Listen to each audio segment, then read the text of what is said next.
What's up, guys? It's Haji back with another Crimson Desert walkthrough. Today we're going to be fighting the Crow Caller. So this is going to be the first major boss that I actually had some type of real difficulty with. You know, the first phase isn't too crazy. You know, I already got him down to more than halfway at this point, first 30 seconds. This is my second attempt at fighting him. First attempt I was using my Wando two-handed katana. That was not working at all. So I decided to keep with what they give you originally, essentially, and use your one-handed sword and your shield. And, you know, I pretty much tried to use every tool in the bag with this guy. So as you saw, I was trying to flash him, see maybe if that would blind him a bit or anything like that. Pulling out the focus, it does seem to blast him away, but he just immediately goes into a dive bomb that not too much better than the ground attacks that he's doing right now. So I mean, this fight definitely was pretty tough. I mean, it was only my second try, so it wasn't nothing too crazy, but it's definitely going to give you a little bit of hard time if you don't know the full mechanics of the game yet. So one of the things that is a big complaint amongst the community and myself is right after the cutscenes, the bosses can continue with their attacks. It doesn't really give you a chance to react to it.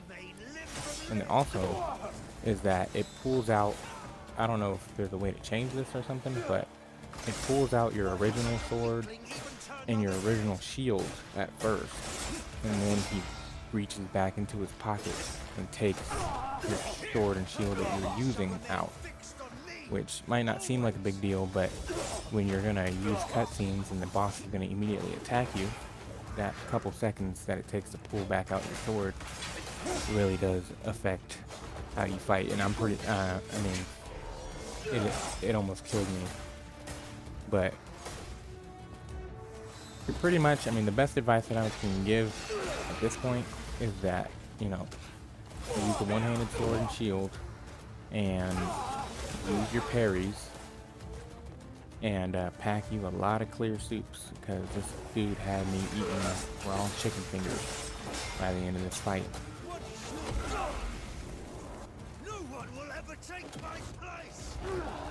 So this is what I'm talking about, where he gives you the Greymane shield, and now I have to pull out my other shit.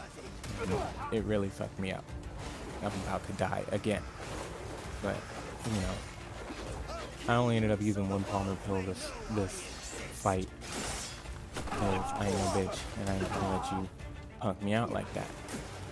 So he has iframes when he does his little focus ability, which, you know, honestly, I mean, you learn really quickly that this is not a Souls-like game. It's not like Elden Ring. You can't just dodge roll and get iframes.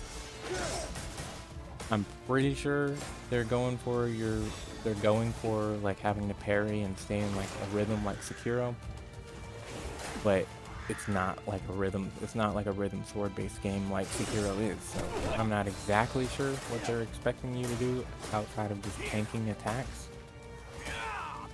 But I could be speaking too prematurely because I haven't upgraded my dodge in the skill tree yet. So it's possible that that skill is holding me back. But I mean, pretty much the strategy here was just tank the attack, eat a couple jerkies, and try not to die, and hit him a couple times and put that shit on repeat.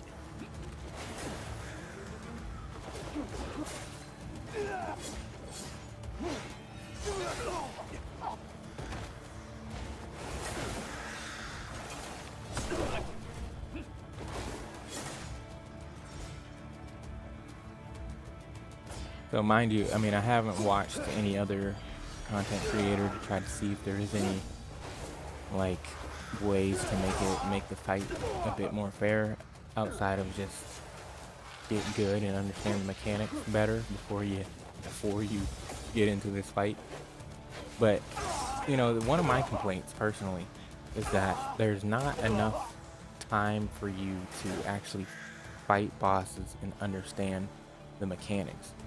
Because the game doesn't really tell you most oftentimes that you're about to go fight a major boss in the game. I mean, you can kind of gather it from context clues, but it's like oftentimes I find myself just like in the middle of a mission and then like, oh shit, I'm fighting a boss.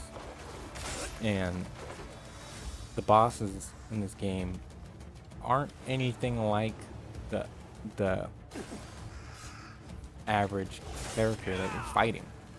So there's not much. I mean, like, yeah, I can get good at hack and slash and fighting all the random guys around town, but you know, out comes this guy with these crazy ass mechanics, and I'm just like, well, when the hell did I have time to learn how to fight this guy or anything like it? Because at this point in the game, this is the most dynamic character.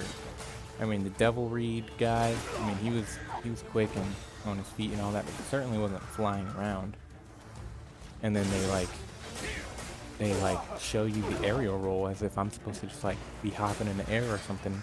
You don't, I mean, what, I'm supposed to do a double jump and like try to air fight this guy? No. I don't, you know, I mean, he did learn the ability, but normally when you like put a cutscene like all the aerial roll thing in the middle of a boss fight or something, generally you'll like that should be like a component of the fight that you're actually using. But I mean, there's absolutely no time to try to jump in the air and try to fight this dude in the air with him. But you know, I mean, I mean, eventually I got it. It wasn't, like I said, it wasn't something too crazy. I come from the Dark Souls types games, Sekiro or Elden Ring, where like you're fighting a boss like 50 times. I mean, the first boss in Sekiro, that troll, man, fuck that troll. I fought that dude like 50 times literally, and I was about to put down the game. I was like, man, this shit is crazy. Thank you.